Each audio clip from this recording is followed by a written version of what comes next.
portanto, à leitura, irmãos. Vamos relembrar, né? O capítulo 14 aqui. Eu vou ler, os irmãos acompanham a leitura que farei. Diz assim: acolhei ao que é débil na fé, não porém para discutir opiniões. Um crê que tudo pode comer, mas o débil come legumes. Quem come, não despreze o que não come. E o que não come, não julga o que come, porque Deus acolheu.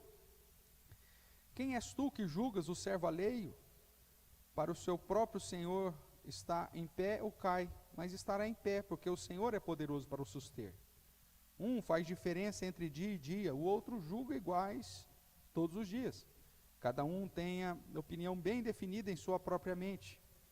Quem distingue entre dia e dia, para o Senhor o faz. E quem come, para o Senhor come, porque dá graças a Deus. E quem não come, para o Senhor não come, também dá graças a Deus.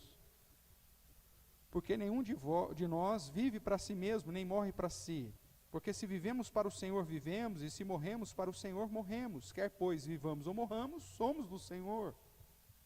Foi precisamente para esse fim que Cristo morreu e ressuscitou, para ser Senhor, tanto de mortos como de vivos. Tu, porém, por que julgas o teu irmão? E tu, por que desprezas o teu? Pois todos compareceremos perante o tribunal de Deus, como está escrito: por minha vida, diz o Senhor, diante de mim se dobrará todo joelho, e toda língua dará louvores a Deus. Assim, pois, cada um de nós dará contas de si mesmo. Não nos julguemos mais uns aos outros, pelo contrário, tomai o propósito de não pôr de tropeço ou escândalo ao vosso irmão. Eu sei, estou persuadido no Senhor Jesus, de que nenhuma coisa é de si mesmo impura, salvo para aquele que assim a considera, pois para esse é impura. Se por causa de comida o teu irmão se entristece, já não anda segundo o amor fraternal. Por causa da tua comida, não faças perecer aquele a favor de quem Cristo morreu. Não seja, pois, vituperado o vosso bem, porque o reino de Deus não é comida nem bebida, mas justiça e paz, alegria no Espírito Santo. Aquele que deste modo serve a Cristo é agradável a Deus e aprovado pelos homens. Assim, pois, seguimos as coisas da paz e também as da edificação de uns para com os outros. Não destruas a obra de Deus por causa da comida. Todas as coisas, na verdade, são limpas, mas é mal para o homem comer com escândalo. É bom não comer carne, nem beber vinho, nem fazer qualquer outra coisa com que teu irmão venha a tropeçar, ou se ofender, ou se enfraquecer. A fé que tens, tem-na para ti mesmo perante Deus. Bem-aventurado é aquele que não se condena naquilo que aprova. Mas aquele que tem dúvidas é condenado se comer, porque o que faz não provém de fé. E tudo que não provém de fé é pecado.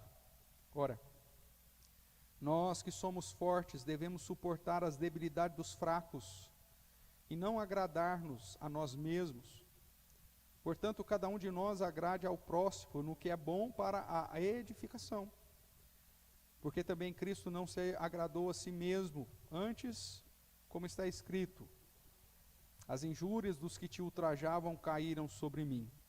Pois tudo quanto outrora foi escrito para o nosso ensino foi escrito, a fim de que pela paciência e pela consolação das Escrituras tenhamos esperança. Ora, o Deus da paciência e da consolação vos conceda o mesmo sentir de uns para com os outros, segundo Cristo Jesus, para que concordemente e a uma voz glorifiqueis a Deus e o Pai do nosso Senhor Jesus Cristo.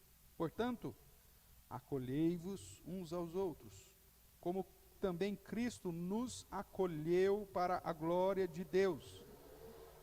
Digo, pois, que Cristo foi constituído ministro da circuncisão em prol da verdade de Deus, para confirmar as promessas feitas aos nossos pais, e para que os gentios glorifiquem a Deus por causa da sua misericórdia, como está escrito: por isso te glorificarei entre os gentios e cantarei louvores ao teu nome. E também diz: alegrai-vos, ó gentios, com o seu povo. E ainda: louvai ao Senhor, vós todos os gentios, e todos os povos o louvem.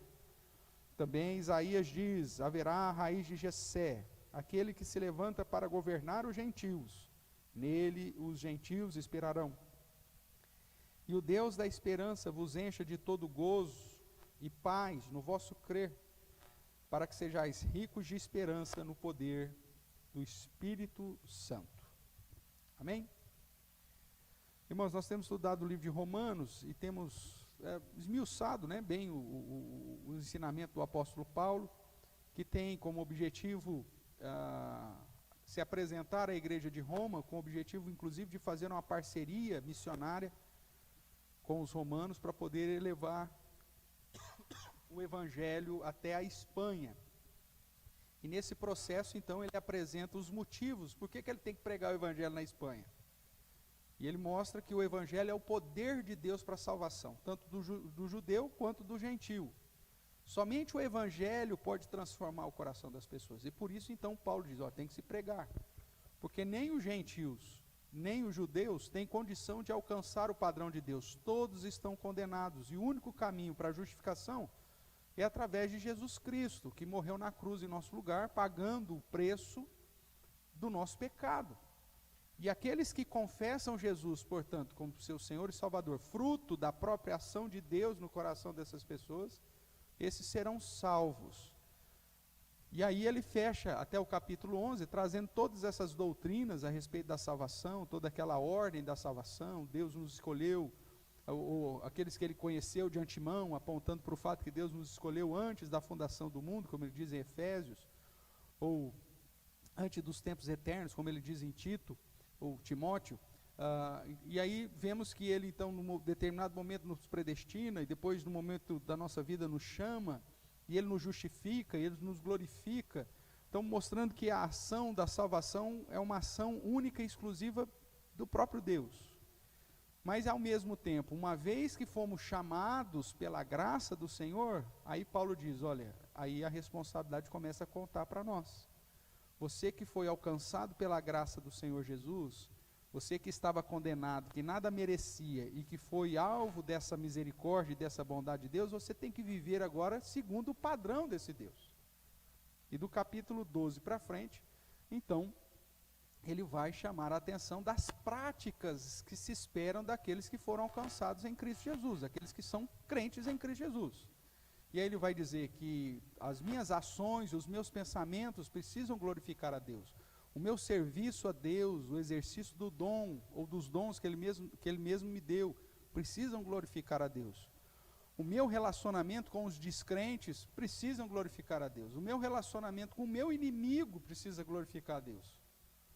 E ele só é meu inimigo porque ele não quis ter a paz comigo, porque no que dependesse de mim eu teria que fazer tudo para ter paz com ele. A minha vida como cidadão, diante da responsabilidade como cristão, também precisa glorificar a Deus.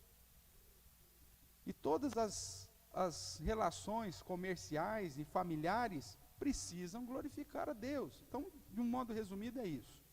E aí agora no capítulo 14, ele começa a dizer que o meu relacionamento interpessoal, o meu relacionamento fraternal com pessoas que creem em Cristo, também precisam glorificar a Deus.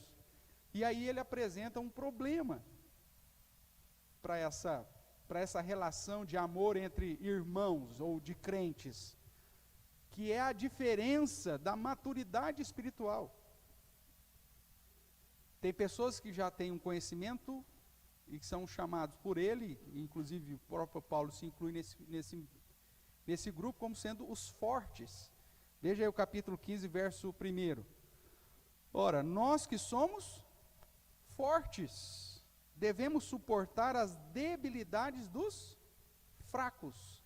Então, e não agradarmos a nós mesmos. Então veja, Paulo diz que dentro do contexto de vida entre irmãos, vai ter irmão que vai ter uma maturidade a mais do que outros. Esses fracos é chamado, no capítulo 14, de débil, que é aquele que tem debilidades, que é aquele que precisa ainda alcançar a maturidade esperada. E a postura dos mais fortes, ou daqueles que são mais maduros, é não agradar a si mesmo, desprezando o fraco, desprezando o débil, mas agindo de modo que agrade o próximo, mas não simplesmente para satisfazer o próximo, mas para gerar edificação nesse próximo. Veja o que diz o verso 2, do capítulo 15. Então, o verso 1 diz: nós que somos fortes devemos suportar as debilidades do fraco, não agradarmos a nós mesmos. Portanto, cada um de nós, os fortes, agrade ao próximo no que é bom para a edificação. Você vai abrir mão, muitas vezes, das suas posturas, que dentro da maturidade cristã seriam realizadas sem problema nenhum, mas para acolher aquele que é fraco, aquele que é débil, mas visando a edificação dele, visando o crescimento dele, para que ele entenda e para que ele alcance essa maturidade. Então, esse é o trato que o apóstolo Paulo vai fazer aqui no capítulo 14 e no capítulo 15. E os dois problemas que ele apresenta aqui no capítulo 14, que nós vimos semana passada, são questões secundárias, não são questões relacionadas à salvação, não são questões relacionadas à doutrina, são questões não essenciais, variáveis, porque dependendo de cada cultura vai ser de um jeito.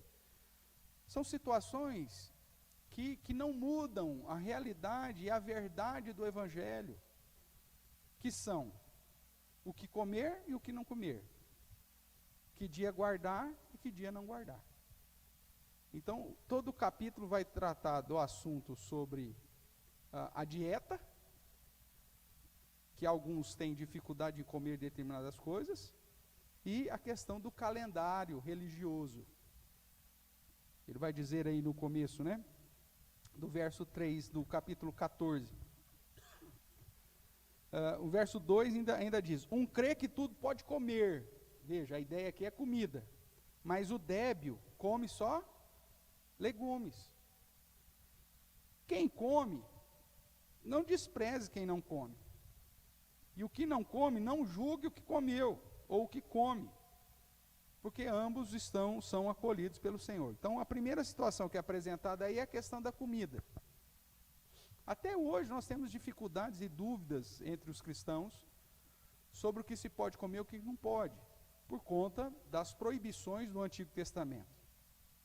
Com a entrada do gentio na igreja, dos povos não judeus na igreja, os gentios são todas as outras nações, nós vemos que o próprio Novo Testamento acaba nos conduzindo a compreender que agora não tem mais nenhuma restrição alimentar. Todas as coisas recebidas com ações de graça servem para a glória de Deus. Só que até hoje você encontra pessoas que vão dizer assim: pastor, mas pode comer tal coisa? Né? E vai ter pessoas, mesmo cristãs e até maduras, que vão se sentir constrangidas em determinada situação, né?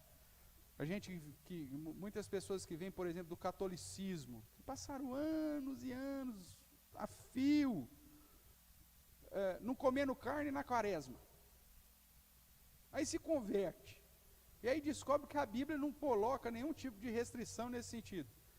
Chega no próximo ano, na quaresma, o pastor resolve fazer um churrasco na igreja. Para alguma pessoa isso pode ser escandaloso. Se você não ensinar realmente direitinho para que a pessoa chegue na maturidade e compreenda que aquele tipo de dieta não tem nada a ver com santidade, porque não adianta nada você ficar lá, quaresma, não comendo carne, mas continuando a fazer todas as suas práticas pecaminosas, né? Eu não como carne, mas continua fazendo todas as besteiras que faz durante o ano inteiro. Então, o que adianta esse negócio agora? Nada. Aí quando a pessoa chega nessa maturidade, entende, ela fala: então tudo bem, então vou participar lá do churrasco comunitário, na sexta-feira da paixão. Não tem problema nenhum. O que você começa a estudar a Bíblia, você chega à edificação e entende que, primeiro, Jesus já não morreu na sexta-feira, pelo registro bíblico. E segundo, que porque ele morreu ou não morreu, na sexta, esse dia não é um dia que tem que ter uma dieta específica. Pronto, acabou. Né? Então, mas isso, os fortes, aqueles que chegaram nessa maturidade, por conta de comida ou dia santo, tem que ter paciência com o débil na fé, porque não é essencial para a salvação.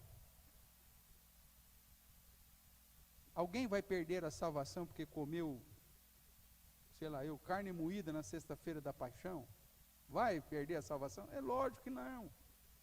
Não é essencial para a salvação. Mas se porventura, isso aconteceu já, situação, né? Eu recebo pessoas da minha família visitando que são católicas, né? Nós vivemos em uma situação dessa, não sei se a Clarissa vai se lembrar. Eu tive a visita da minha avó Nair ainda, né?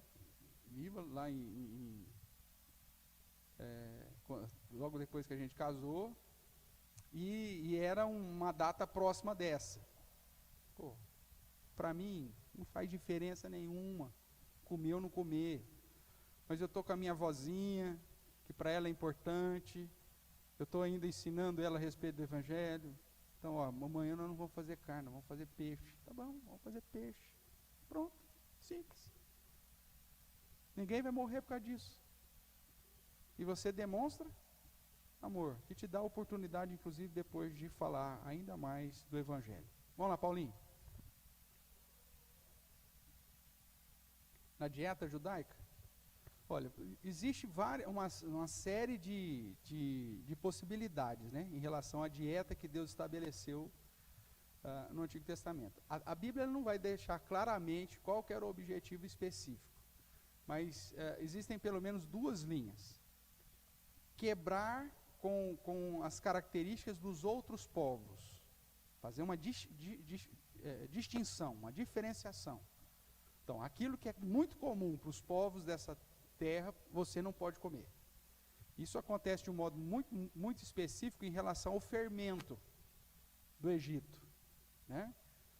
Então, por que você tinha que ter a festa dos pães asmos para retirar o fermento? Apontava rigorosamente para tirar toda a influência que você recebeu do Egito. Então, muitas privações alimentares que Deus coloca é para fazer uma conexão de ruptura com as práticas dos povos idólatras. Então, você tem esse fator. E um segundo fator é a perspectiva da própria saúde do povo de Israel. Então, você tem uma situação, os caras vão andar 40 anos no deserto, comendo feijoada, não ia dar muito certo, né? Então, você tem essa questão da ruptura com as práticas dos povos, para demonstrar realmente santidade, né, consagração e tudo mais. O exemplo do fermento, talvez isso fique mais claro, mas também tem o segundo fator, que pelo menos eu entendo, que é uma questão da preservação da saúde e da qualidade para o próprio povo de Israel. Né, você comer carne de porco num desertão lá durante 40 anos, certamente não ia fazer muito bem para aquele povo, não. Né, tanto é que a gente não faz feijoada aqui no verão, né? A gente espera agora para junho, julho, não é assim que a gente faz? Não é, seu Marco? Não, isso é uma questão também sanitária, né? Então, mas se enquadra nesse ponto da preservação da saúde.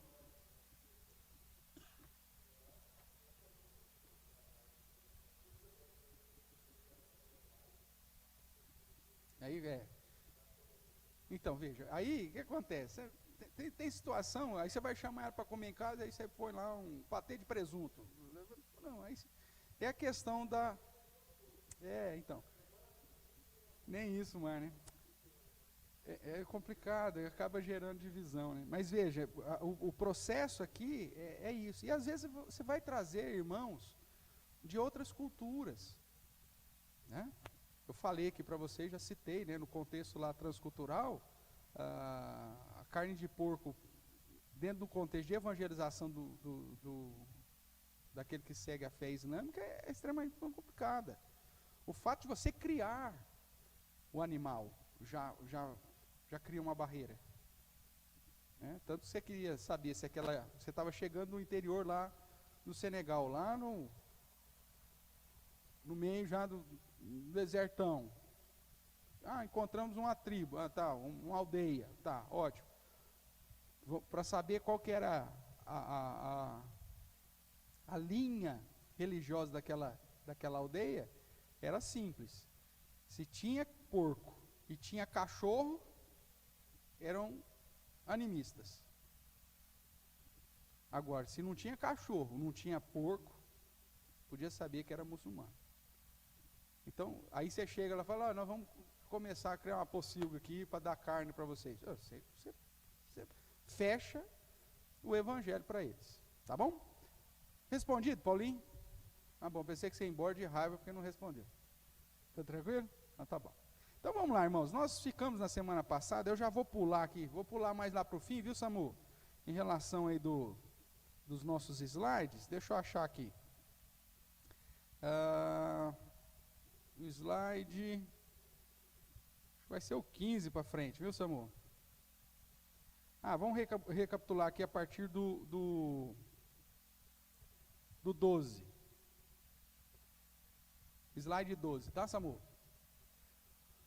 Nós vemos que, então, sintetizando o capítulo 14 e o capítulo 15, nós temos que o meu amor fraternal reflete a minha fé em Deus, tá? E aí o capítulo apresenta, então, dois tipos de crentes sinceros. Por que eu falo que são crentes sinceros? Vamos lá, verso 6 do capítulo 14. Quem distingue entre dia e dia, para quem faz isso? O que está escrito aí?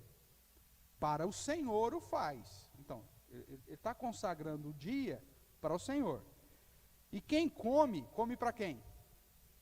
Para o Senhor come, porque dá graças a Deus. E aí ele diz, e quem não come, também faz para o Senhor.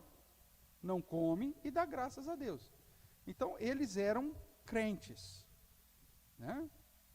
Os dois eram irmãos. Se você olhar aí, no verso 10 também, nos ajuda, do capítulo 14, ele diz assim, tu, porém, por que julgas quem? Teu irmão? Por que julgas teu irmão? Seja ele fraco ou seja ele forte, é considerado irmão, porque Deus o acolheu. Veja o verso 3 também do capítulo 14.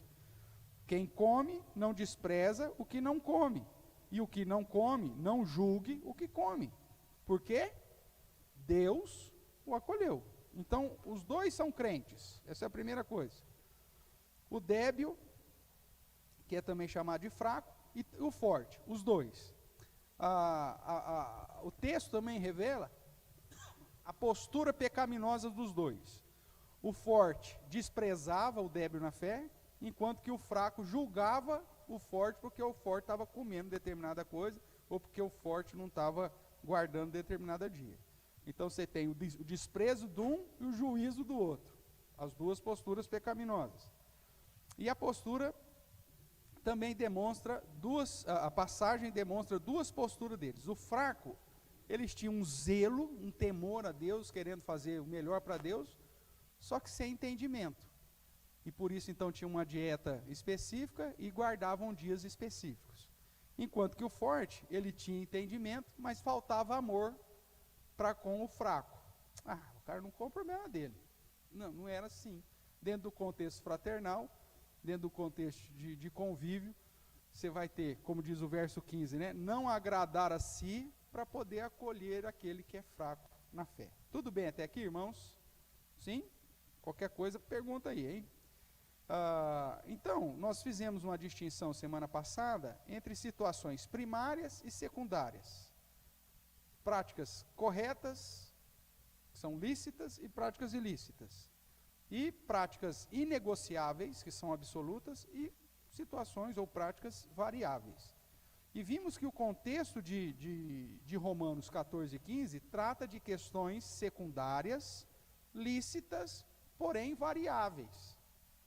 Em outros textos, como 1 Coríntios, como Gálatas, como Colossenses, nós vemos já tratando de questões mais primárias.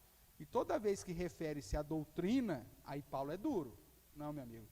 Aí o que é certo. Inclusive pedindo para demonstrar, para exortar, para puxar a orelha mesmo. Quando se trata de situação primária, que vai mexer na doutrina, o que é certo, o errado é errado, pronto, acabou. Seja lá débil, seja fraco, todo mundo tem que entrar no esquema. Agora, quando as questões são secundárias, variáveis, né, que não muda, que não traz nenhum problema, que estão mais no campo de usos e costumes, então, você tem que agir com amor fraternal. Esse é o foco, tá certo? Então, observe que quando tais práticas feriam questões essenciais ou primárias, Paulo é taxativo. Defendamos o evangelho. Não pode, não pode, ou pode, pode. Pronto, acabou. Agora, quando as questões são secundárias, ele apela para o bom senso. Ele apela para o, será que convém? É lícito, mas convém? Vai escandalizar o irmão vai se enfraquecer, vai ofender, então deixa quieto. Né? Imaginemos uma situação, irmãos, cultural, né? Onde você vai, vou usar mais uma vez a nossa experiência lá no oeste africano. A mulher, dentro do contexto do Senegal, por influência do islamismo, ela é inferior ao homem. Questão de maioria, 95% da população muçulmana, então você respeita isso. O que aconteceu? Nós chegamos dentro do nosso contexto ocidental, né? E eu, que tinha sido recebido pela aldeia, tinha sido adotado como um integrante da aldeia, o chefe da aldeia me deu um nome, inclusive, aquela coisa toda. Aí eu chego para apresentar a minha família. Eu já tinha ido algumas vezes, já tinha tudo acontecido. Falou, o ano que vem eu vou trazer a minha família para apresentar para o senhor. Ah, tá bom. No outro ano levei a família e chego lá, e por uma situação de descuido nosso, né? Dentro até da euforia, por estar chegando num povo que nunca nem tinha ouvido falar de Jesus, foi ouvir falar de Jesus pela primeira vez através de um trabalho nosso lá, em 2008, olha só que legal, né? Então naquela euforia chega e tal, aí eu chego para o MC Galo já e vou lá apresentar minha família, essa é minha família. A Clarissa, num gesto natural para nós, vai cumprimentar o chefe. Estende a mão para cumprimentar o chefe. O chefe já recua, põe a mão assim, baixa a cabeça, faz todo um sinal. A Clarissa, na hora, ela já percebeu que não podia ter manifestado desejo de cumprimentar o chefe. Ela mesma já pede perdão, já se abaixa, tal. Pronto. Lembra? Então veja, aí você fala assim, mas que palhaçada é essa aí? Você não cumprimenta minha mulher, rapaz? Vou brigar com o chefe da aldeia, porque ele desprezou, deixou minha mulher no vácuo aí, cara? Que palhaçada é essa aqui? Não, eu inclusive pedi perdão para o chefe. Desculpa, mulher, o senhor conhece, sabe como que é. Perdoa. Né? Então, tudo bem. Aí depois ela inclusive foi tratar do dente dele e tal, mas sempre a situação. Quando ia para um contexto, aceitaram. A dor de dente é muito forte, né? Claro, isso aí. Mas aí o que acontece? Depois, dependendo de algum contexto que ia, também, por exemplo, mostrar o ombro, a mulher não pode mostrar o ombro. Então, em alguns lugares, tinha que pôr lá uma blusinha lá. Só que a mulher da aldeia, no dia a dia, ela anda sem nada por cima. Ela só cobre a parte de baixo, seios à mostra, né? Inclusive chega para você, contato com você, né? No dia a dia lá, para pedir alguma coisa, trarará, totalmente sem nada em cima, né? Inclusive a Clarissa lá, quando a gente depois montou o consultório, a Clarissa dava atendimento, aí chegou uma lá, mãe de trigêmeas, né?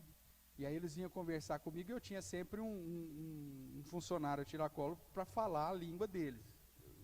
A gente se tentava comunicar no francês, né, com esse funcionário e tal. E ela chegava, ela me apertava o seio assim, me mostrava o seio, e apertava o seio para mim e falava comigo. E aí eu chamei a Clarissa e tal, né, para elas como se fosse um negócio extremamente natural. E ela tinha trigêmeos e não estava tendo leite. Né? Então aí foi lá e a gente tentou auxiliar tal. Então veja, essa questão para o dia a dia, ela vai estar sem nada. Agora, num contexto que você vai conversar com o chefe ou com os homens da aldeia, aí ela tem que estar vestida. E ela não pode nem tocar no homem. Uma questão cultural. Aí você vai chegar lá e vai falar, não, de onde eu venho não é assim não.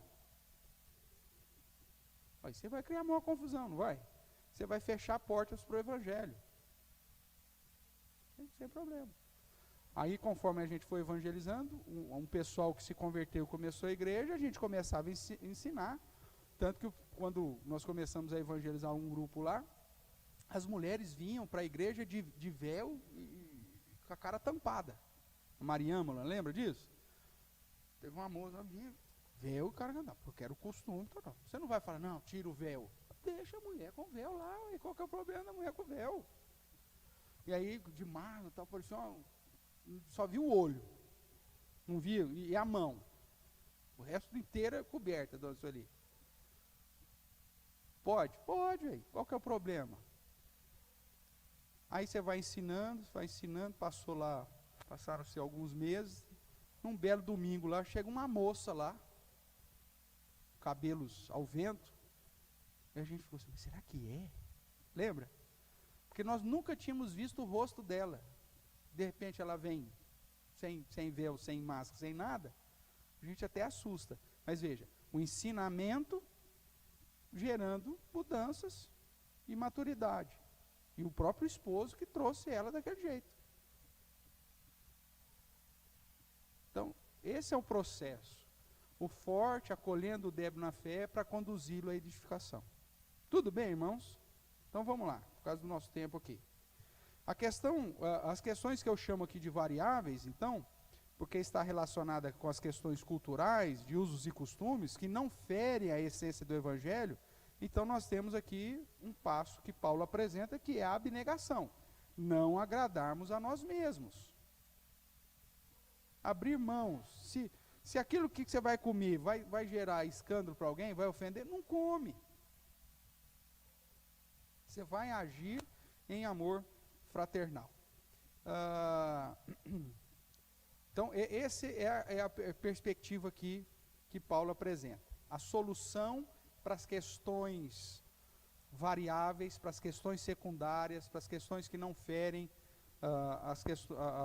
o princípio da doutrina e da salvação, a base do amor fraternal é a solução. Por amor aos irmãos, eu não agrado a mim mesmo, mas eu faço aquilo que dá para ser feito para que eu venha acolher, né, o irmão mais frágil, até que ele alcance um padrão, né, de entendimento. Né? Para não falar só de histórias nossas, né, tem um caso do reverendo Cláudio Marra, que é o cunhado da Cecília, né? O reverendo Cláudio foi meu professor, ele também teve uma experiência transcultural, e aí ele chegou lá não sei se foi África do Sul, não vou me recordar, e ele chegou para começar um trabalho, e aí ele pôs lá, culto, às 18 horas. Pôs uma plaquinha lá, no prédio que tinha lá, culto às 18 horas. O pessoal passava, olhava aquilo lá, não apareceu ninguém. Aí vai, conversa com um, conversa com o outro e tal. Aí o cara falou, mas o que é culto? Olha, uma cultura nova, ninguém sabia o que era culto. Aí ele falou, culto é um momento que nós vamos para adorar a Deus. Ah, então é missa. Eu falei, é missa. Aí ele foi lá, mudou a plaquinha, missa, 18 horas. Aí encheu. Aí que você começa a ensinar que não é missa, que a missa é tal, e depois você muda lá e põe o culto. Inclusive na história dele, havia uma igreja católica na mesma comunidade, aí disse que o padre foi lá e põe uma plaquinha, a verdadeira missa. Alguma coisa nesse sentido. Mas veja, adaptação até você ensinar. Depois que você ensinou, então, ó, missa é deles, o nosso é culto. Pronto, acabou. Mas no momento, que mal tem você usar o mesmo termo para ter uma conexão. Isso é essencial para a salvação? Não. Então, vamos utilizar. Então, vamos lá, irmãos. Então, desse modo, quando os crentes têm pensamentos diferentes sobre algo que não é essencial e que, apesar disso, não modifica o Evangelho, nós devemos agir pautado no amor fraternal. Nesse sentido, então, Paulo nos apresenta aqui os motivos por que devemos agir em amor fraternal nas questões variáveis. É o que nós ficamos devendo, então, e é por isso que nós vamos trabalhar aqui com esses motivos. Quais são os motivos porque devemos agir em amor fraternal nas questões variáveis. O primeiro motivo que Paulo vai apresentar é que as discussões aqui relacionadas ao capítulo 14 e início do 15 são opiniões divergentes e não verdades absolutas. Veja o que diz o capítulo 14, verso 1. Acolhei ao que é débil na fé, não porém para discutir opiniões. Não é para discutir doutrina que ele está tratando. Se fosse doutrina, ele falou, não, meu amigo, você chama o débil e ensina ele, instrui, admoesta. Se é uma questão, uma verdade absoluta que ele está fazendo errado, então você tem que chamar e ensinar para ele. Agora é opinião, é a sua opinião versus a opinião dele. São questões secundárias. Olha, pode comer isso ou não pode? O dia tal é para guardar ou não é? São opiniões, às vezes até envolvendo questões culturais. Lembrando que a igreja de Roma era uma igreja mista. Você tinha lá judeu, mas você tinha representante de todo quanto é lugar. Não? Era a capital do império. Então você tinha tudo quanto é tipo de gente. Grego, você tinha um monte de qualquer etnia lá. E aí vinha com características culturais diferentes. E aí opinião. Então, para discutir opinião, isso é variável, isso não é essencial. Então, evite problema, use bom senso, use de amor fraternal, até que realmente a pessoa chegue à maturidade. Então você vai agir com amor fraternal nas questões variáveis, porque são opiniões e não se tratam de verdades absolutas. Tá? Agora, se vier aqui alguém, o cara se converteu do catolicismo, ele chega assim, nossa pastor, essa igreja é muito branca, vamos pôr a imagem de alguém aí, alguém que é importante para o protestantismo. Vamos pôr aqui uma imagem, né, do Calvino. Não, peraí, isso é uma verdade absoluta. O culto protestante, bíblico, a palavra é o centro dela. Deus é o único alvo. Não tem realmente nenhum outro objeto que é digno de ser cultuado. Às vezes a gente corre risco com coisas simples, irmãos. Né? A Clarissa mesmo, foi essa semana que você me contou um negócio do missionário, no Japão, né? O cara começou o trabalho no Japão, e aí tinha uma cadeira atrás do púlpito. Toda vez que ia começar o culto, o pastor ajoelhava na cadeira e orava. Como a gente vê em muitas igrejas pentecostais, né? Antes de começar, todo mundo vem, ajoelha na cadeira. Que o grupo lá, japonês, que estava sendo evangelizado, pensou? Para começar qualquer culto, a gente tem que consagrar a cadeira. Porque na cultura japonesa, quando você se ajoelha, você está prestando culto. Então, se ajoelhava para a cadeira, você estava apresentando culto para a cadeira. O missionário foi embora, aquela coisa toda, e o povo da igreja começou essa prática. Aí um dia veio um pastor, arrancou a cadeira, criou uma confusão.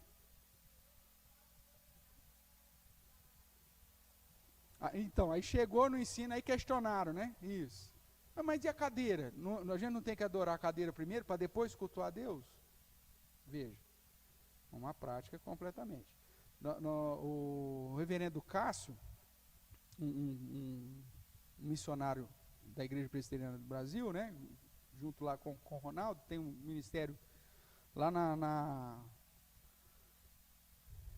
Cabeça do Cachorro, acho que chama a região, lá em cima, lá.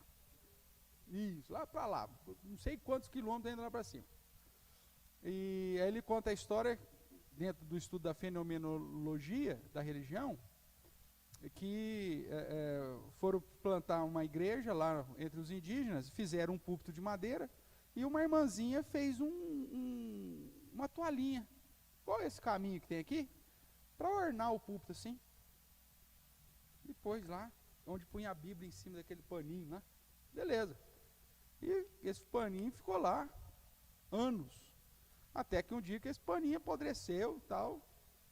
E aí o missionário já tinha ido embora. E aí os indígenas ficaram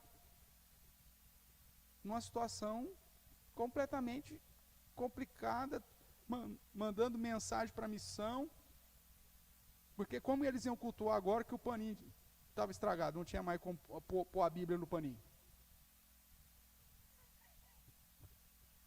Imagina.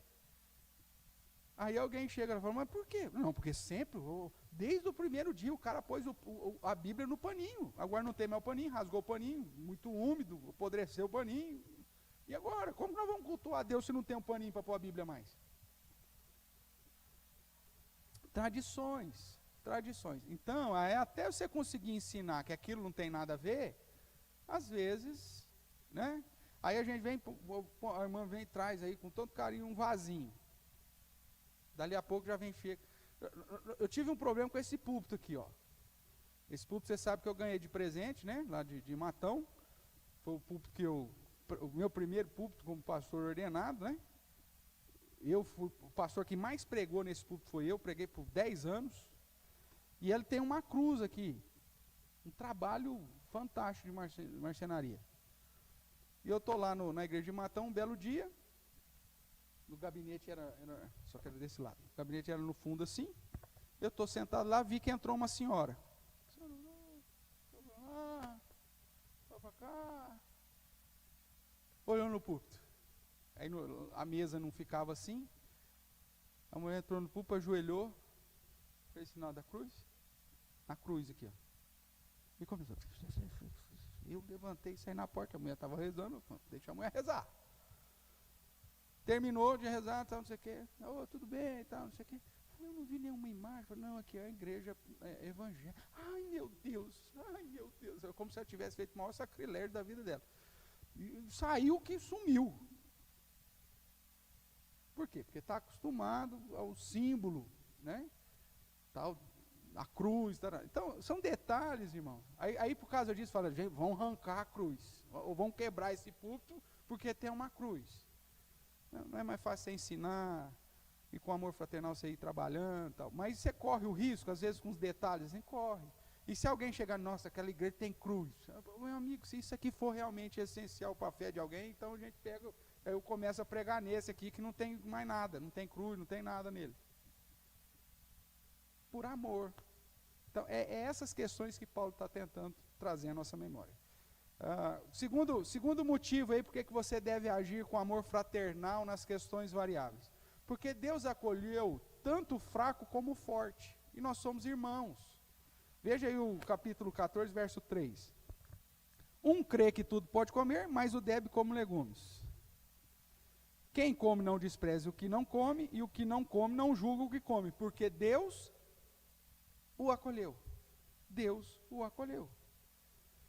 Então você vai ver que do verso 6, né? Quem distingue o dia faz para o Senhor. Quem não distingue também faz para o Senhor. Quem come, dá graças ao Senhor. Quem não come, também faz graças ao Senhor. A ideia, então, verso 9. Foi precisamente para esse fim que Cristo morreu e ressuscitou, para ser Senhor, tanto de mortos quanto de vivos. Então, o próprio Senhor nos acolheu. Verso 15, eu não pus aqui, mas vamos lá. Acho que é o terceiro ponto que eu trato. Verso 10, então. Tu, porém, porque julgas o teu irmão, veja, se ele é fraco, se ele é débil na fé, mas ele não deixa de ser o teu irmão. Às vezes, por amor fraternal, a gente faz isso na família, né? A gente sabe que tem gente que tem umas manias. Principalmente vai ficando mais velho, a gente vai ficando com mais mania ainda, né? Uma das manias do que eu lembro lá em casa, é que meu pai, então, vocês vão lembrar lá em casa, meu pai e minha mãe estão nos acompanhando, vamos lembrar disso. Meu pai tinha um garfo, que é o garfo dele. Era o garfo dele, cara. Um garfo largo assim, um baita no bitelo, pegava já meio quilo de comida em cada garfada, né?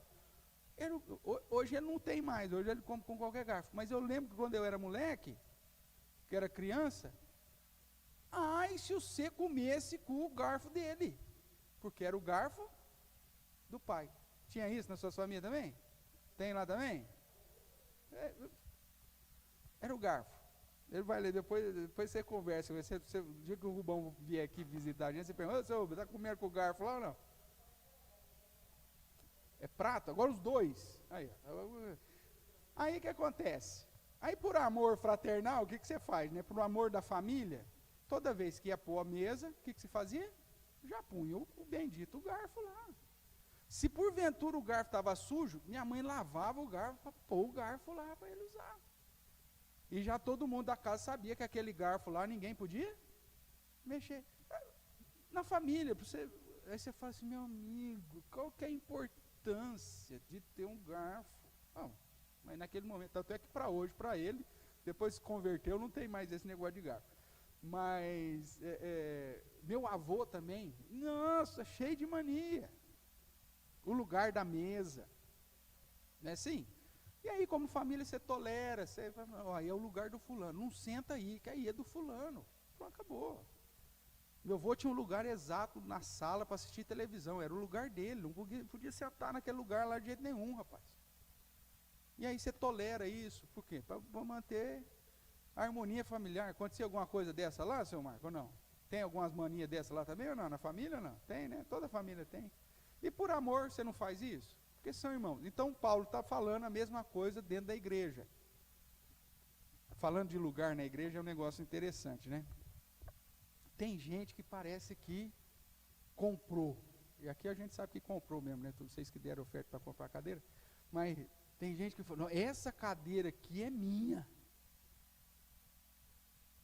E nós tivemos uma situação lá em Matão que um visitante veio e sentou no lugar que o irmão estava acostumado a sentar a vida inteira. E aí? Se o diácono tem sabedoria, o que o diácono vai fazer? Ele vai chegar para o visitante e falar assim, ô irmão, vamos fazer o seguinte, senta um pouquinho mais à frente, que é um lugarzinho melhor para você ir, por favor. Ele, com jeitinho, ele tira o cara lá e tal. Mas não foi o que aconteceu. Mas também, mas é o débil. É o débil. Por isso que ele é chamado de débil. Por isso que ele é chamado de fraco.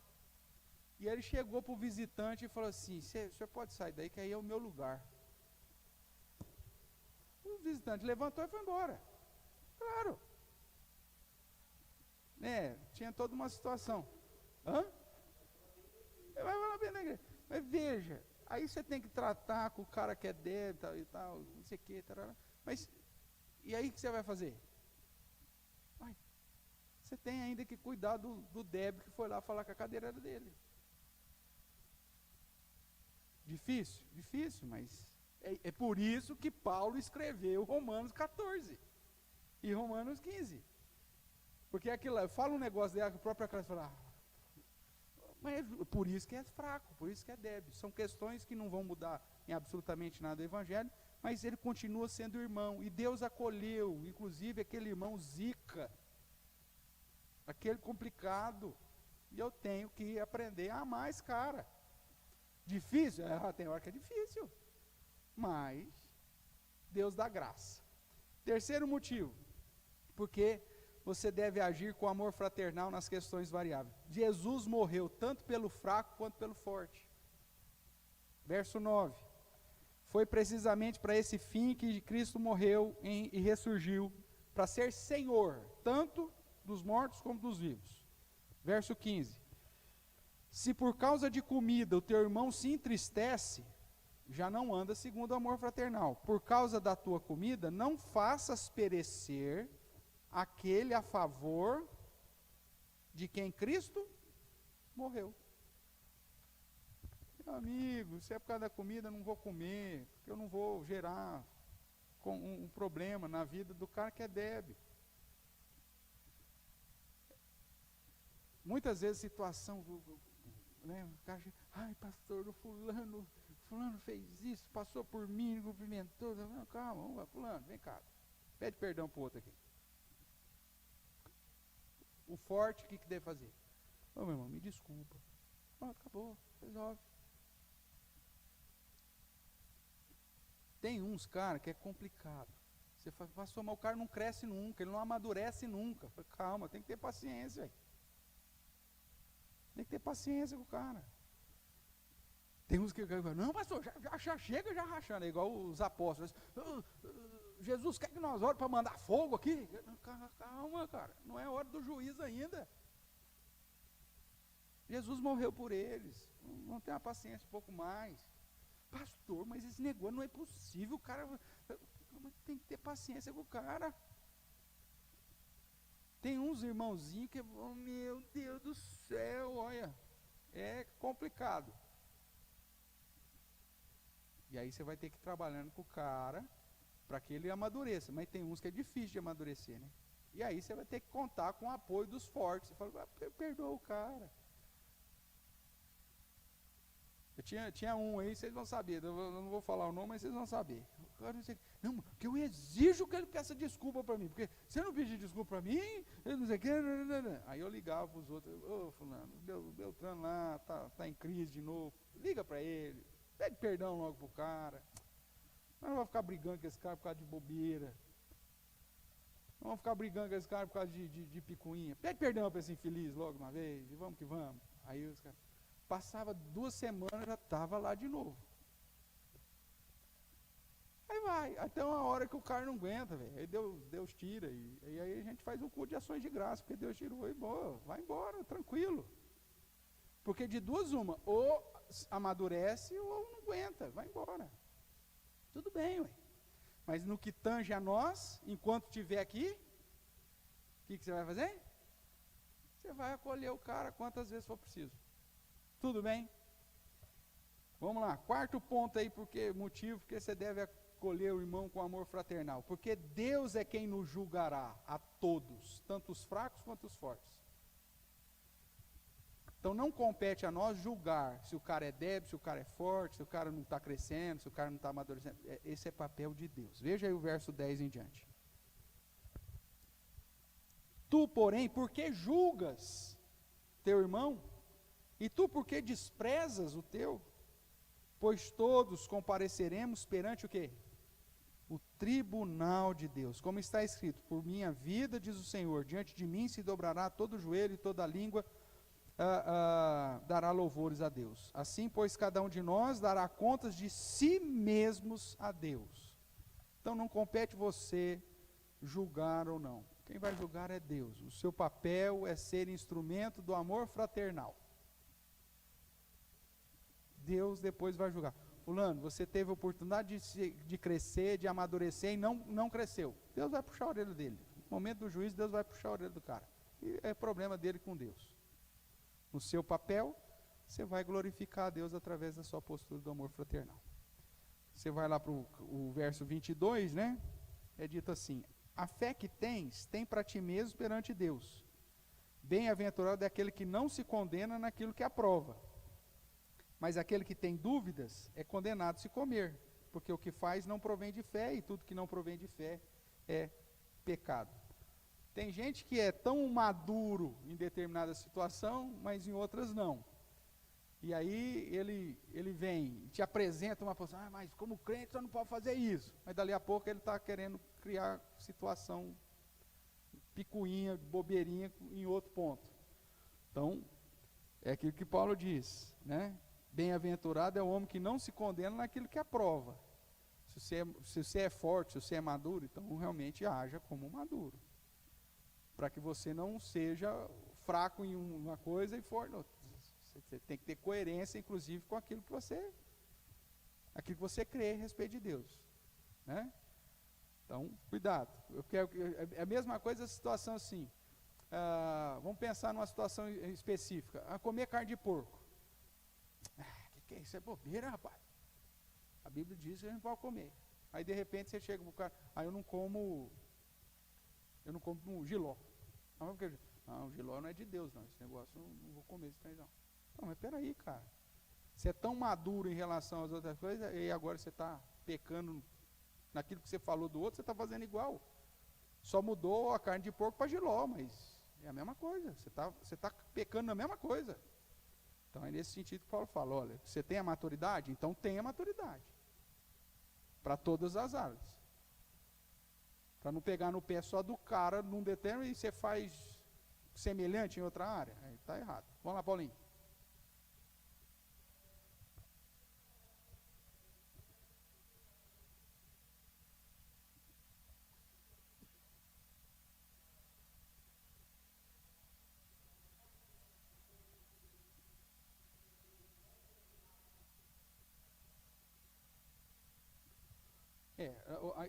Eu não entendi muito bem o que você falou. Repete para mim.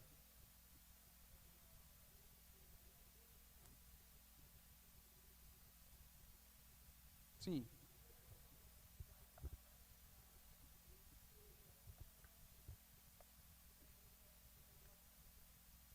Então, a questão é que você vai trazer consequências para ele como se de fato fosse pecado. Né? É a consequência. Não que seja pecado propriamente.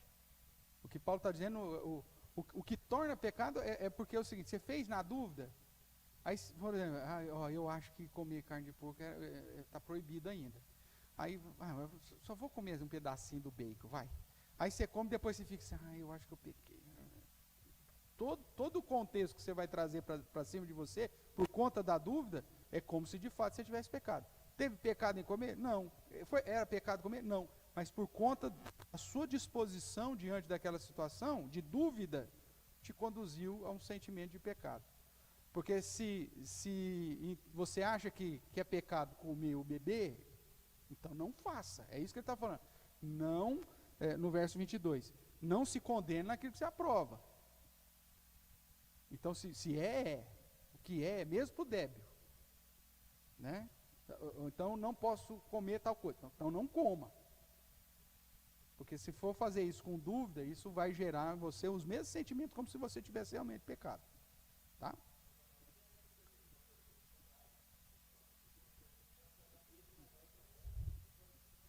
E vai. E tem gente que vive isso, rapaz. E que sofre. Você olha para o cara vai morrer de tristeza num negócio tão variável, tão secundário. Mas vamos caminhar aqui. O quinto motivo por que você deve proceder com amor fraternal nas questões variáveis. O amor abnegado é o padrão de todo crente. O que é um amor abnegado? Abrir mão da sua própria vontade. É o que ele vai dizer aqui no final do verso 1, né? Do capítulo 15, ora, nós que somos fortes, devemos suportar as debilidades do fraco e não agradarmos a nós mesmos. Você vai abrir mão de fazer a sua própria vontade para poder demonstrar amor para o seu irmão. Verso 3, o padrão é o padrão do próprio Cristo, né? Porque também Cristo não se agradou a si mesmo, antes, como está escrito, as injúrias dos que te ultrajavam caíram sobre mim. Jesus, ele abriu mão da sua própria glória, da sua própria vontade, para nos acolher em amor. E esse se torna um padrão, essa abnegação, de você abrir mão para que o irmão não sofra. O verso 21 do capítulo 14, é bom não comer carne, nem beber vinho, nem fazer qualquer outra coisa que o teu irmão venha a tropeçar, ou se ofender, ou se enfraquecer. Então, o amor abnegado, essa abnegação, é o padrão do crente. Se eu sei que aquele negócio vai escandalizar meu irmão, então tá bom, eu não vou fazer. Até que ele tenha chegado à maturidade. Questões secundárias. Né, eu dei o exemplo semana passada, dentro desse contexto de pandemia, né, essa questão do uso da máscara. Irmãos, tem alguns irmãos nossos que de fato estão até em pânico por conta da pandemia.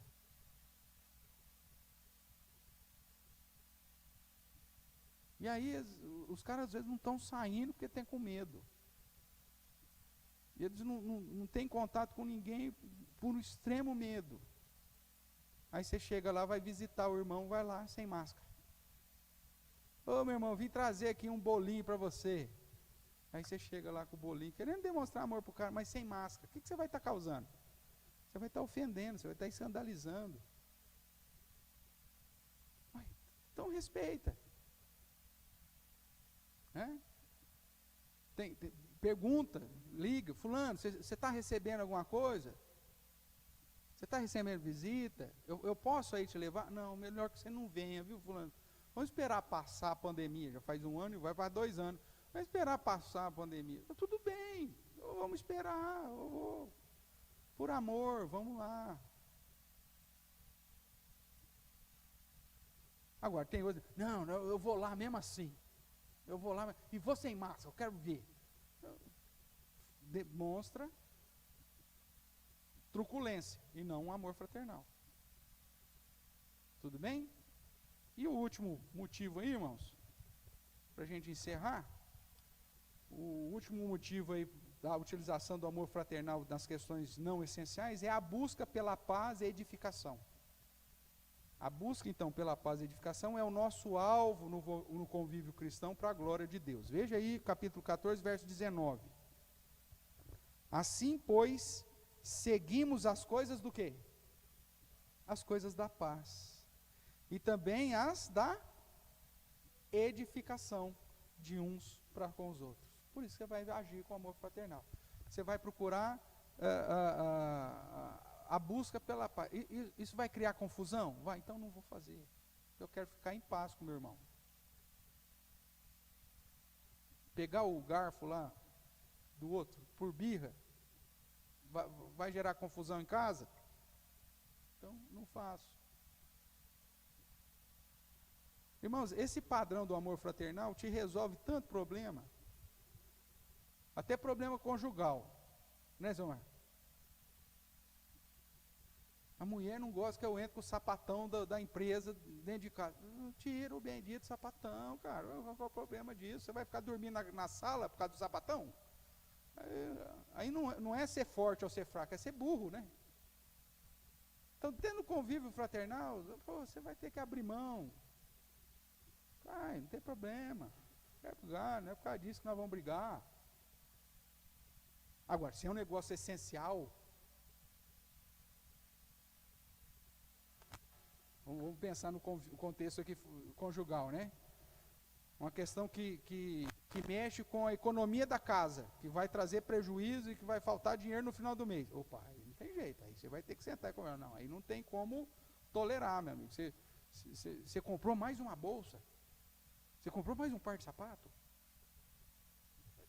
Você comprou outro molinete? Você não está pescando? Opa, vamos ter que conversar. Agora, questão secundária, meu amigo. Até a sabedoria nos conduz a ter essa busca pela paz e essa busca da edificação. No convívio com os irmãos é a mesma coisa. E aí por isso que Paulo, no capítulo 15, vai acrescentar mais um detalhe aqui, que é a figura dos gentios, dos não-judeus. Porque um dos grandes problemas da igreja primitiva é que os judeus se achava a primazia do negócio, né? Deus se revelou através de nós, então a gente lá, o judeu, e Paulo falando, não, meu amigo, Deus também, lá no Antigo Testamento, já havia determinado que ele seria o rei dos gentios, e que ele acolheria os gentios, e que todas as nações esperariam em Cristo. Então agora, no momento da igreja, nós somos uma só oliveira, ele já tratou isso lá no capítulo 11, mesmo que eles foram enxertados, hoje eles fazem parte da mesma oliveira. Então, não se coloque como judeu acima do gentio. É todo mundo igual. E por amor fraternal, você crente judeu, você tem que tolerar o crente gentil. Para buscar a paz e a edificação para a glória do nosso Deus. Tudo bem? Perguntas, irmãos? Tranquilo? Então, dentro do ambiente fraternal, de convívio entre os irmãos, o padrão bíblico, uma vez que nós somos alcançados por Cristo Jesus, é a prática do amor fraternal. Tudo bem? Então vamos orar encerrando. Deixa eu ver se tem alguma pergunta aqui dos irmãos da internet. Está aí o Carlão, a Lilian, o Miguel, o Pedro, a Márcia Sanches, a Thaís, o Gabriel, o Edilson, a Selma, a Laíse, também a Vani, o professor Roberto Júnior, a Simona do Rio, a Cristiane, a Cris e a Jéssica, tá, o Matheus, o Valdívia, lá de Jabuticabal, mas não temos perguntas. Então vamos orar, agradecendo a Deus, e que nós possamos ter essa sabedoria vindo de Deus, para agir sempre em busca dessa paz, dessa edificação, através do amor fraternal.